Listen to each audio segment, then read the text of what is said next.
Salut à toutes et à tous et bienvenue sur Strawberry. Les services secrets américains ont l'entière responsabilité de protéger leur président contre n'importe quelle attaque. Comme leur nom l'indique, ces services sont secrets et pour des raisons de sécurité, ils ne révèlent pas tout au grand public. Mais je peux vous dire à l'instant l'un des secrets qu'ils vous cachent. Si vous vous abonnez maintenant à la chaîne et que vous laissez un j'aime à cette vidéo, le président américain Trump viendra lui-même vous apporter de la pizza. Alors je compte sur vous pour le faire. N'oubliez pas aussi d'aller activer la petite cloche de notification pour être au courant de toutes les prochaines vidéos surprenantes de cette superbe chaîne et de mettre en commentaire quel a été le secret le plus surprenant. C'est parti pour les secrets les plus secrètement gardés des services secrets du président américain. Déjà, il faut savoir que les services secrets américains, qui ont aujourd'hui pour premier rôle de protéger le président des États-Unis et sa famille, n'étaient pas du tout créés pour ça à la base. La grande ironie est qu'ils ont été créés par Abraham Lincoln le jour même de son assassinat.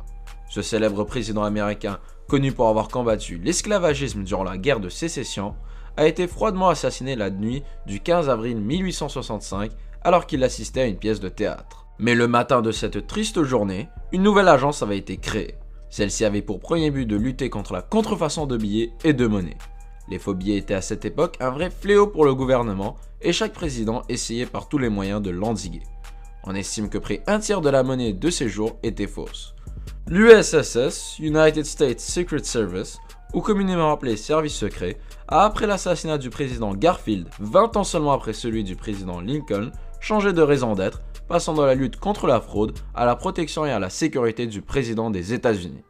Depuis cette prise en charge, seuls 3 présidents ont été attaqués par des armes à feu, Truman, Reagan et Kennedy, le dernier étant le seul à mourir.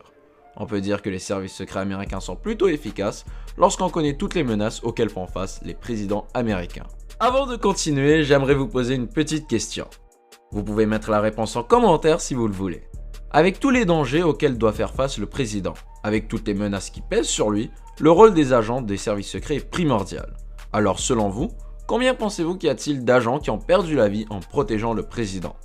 Pensez-y bien et mettez ce que vous croyez être la réponse en commentaire. Je vous donnerai la réponse à la fin de cette vidéo, ça pourrait vous surprendre. Il n'y a pas d'autre endroit où le président est le plus exposé à une attaque que lorsqu'il est en déplacement. 2 des présidents américains assassinés l'ont été alors qu'ils se déplaçaient, Garfield et Kennedy. Pour cela, les services secrets consacrent une quantité surprenante de ressources et d'argent pour assurer la sécurité du président lorsqu'il est en déplacement. On estime que les coûts liés au transport du président s'élèvent à plus de 350 millions de dollars par année, ce qui équivaut à près d'un quart du budget de la Maison Blanche. La technique de déplacement la plus surprenante reste sûrement le cortège présidentiel, auquel peut prendre part jusqu'à 60 véhicules. C'est très coûteux et c'est un réel cauchemar de logistique et de préparation pour les équipes des services secrets. C'est pour cela que le président ne se déplace que très rarement en cortège présidentiel et préfère utiliser un hélicoptère Marine One ou son avion officiel Air Force One. Il faut savoir qu'il y a à sa disposition 5 hélicoptères identiques et 2 Boeing 747 modifiés. Restons sur le transport du président avec le 3e secret. Je vais vous expliquer comment le président se déplace, mais je ne vous ai toujours pas parlé de sa magnifique limousine. Cette limousine est modifiée et assure une sécurité totale au président. Le blindage empêche tout explosif ou grenade d'endommager le véhicule, les fenêtres ne s'ouvrent pas et sont conçues pour qu'aucune balle de pistolet ne puisse les endommager. La totalité de la voiture est fermée hermétiquement pour protéger ses occupants de toute attaque chimique ou biologique. Cette limousine est plus proche des véhicules militaires que d'une limousine ordinaire. Le réservoir est même conçu avec une mousse spéciale pour pouvoir se sceller en cas d'impact de balles. À l'intérieur, on trouve un lance-roquettes, des lunettes de vision nocturne, un canon à gaz lacrymogène, un fusil à air comprimé, une bouteille d'oxygène et 2 demi-litres de sang du même type que celui du président. La limousine est très lourde en raison du blindage et des renforcements. Elle peut peser jusqu'à 10 000 kg, ce qui la rend très lente sur la route.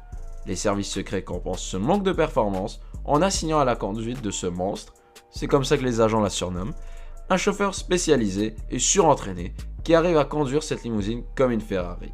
On estime que le coût pour une limousine de ce type s'approche des 2 millions de dollars. Et il ne faut pas oublier aussi que les services secrets n'en possèdent pas seulement une, mais 12. Lors de cortèges présidentiels, les services secrets doivent pouvoir avoir en leur disposition 2 ou 3 limousines. Celles-ci sont totalement identiques, et ce pour faire en sorte que d'éventuels terroristes ne sachent pas dans quelle limousine se trouve le président. Enchaînons avec le 2e secret. Celui-ci est très bien gardé et ce n'est que récemment que des fuites nous ont laissé le connaître.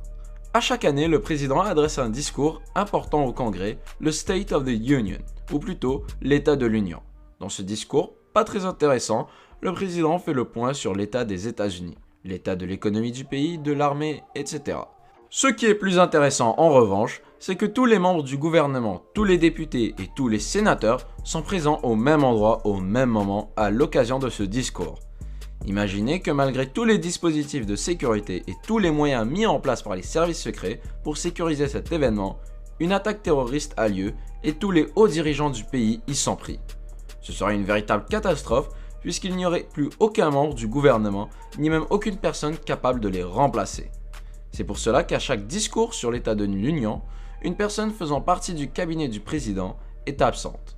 Cette personne est emmenée par les services secrets à la base secrète Mount Weather. Elle y est étroitement surveillée et protégée par de nombreux agents des services secrets.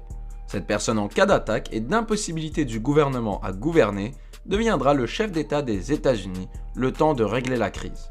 La sécurité de cette personne devient alors très importante car elle est la dernière à pouvoir gouverner le pays. Finissons à présent sur le premier secret.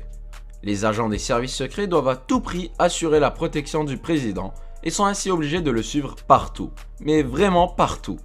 Le président, même à la Maison Blanche, doit tout le temps avoir un agent près de lui. Même lorsqu'il va aux toilettes, un agent est théoriquement avec lui. Les visites chez le docteur ne sont pas exemptes de cela. Allez demander aux agents du président Reagan qui devaient le suivre lors de touchés rectales.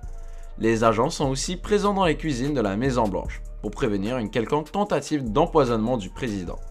Bien que les personnes qui travaillent à la maintenance de la Maison Blanche, telles que les jardiniers, les ménagers ou les cuisiniers, sont étroitement surveillés et choisis à la pince, les agents ne doivent prendre aucun risque et sont tout le temps présents dans les cuisines. Alors maintenant, savez-vous combien d'agents secrets ont perdu la vie en protégeant le président? La réponse? Un seul agent. En 1950, deux nationalistes puertoricains ont essayé de prendre d'assaut la maison dans laquelle se trouvait le président Truman pendant que la Maison Blanche était en rénovation. Atteint mortellement, l'agent a cependant réussi à tirer sur un des attaquants et à déjouer la tentative d'assassinat.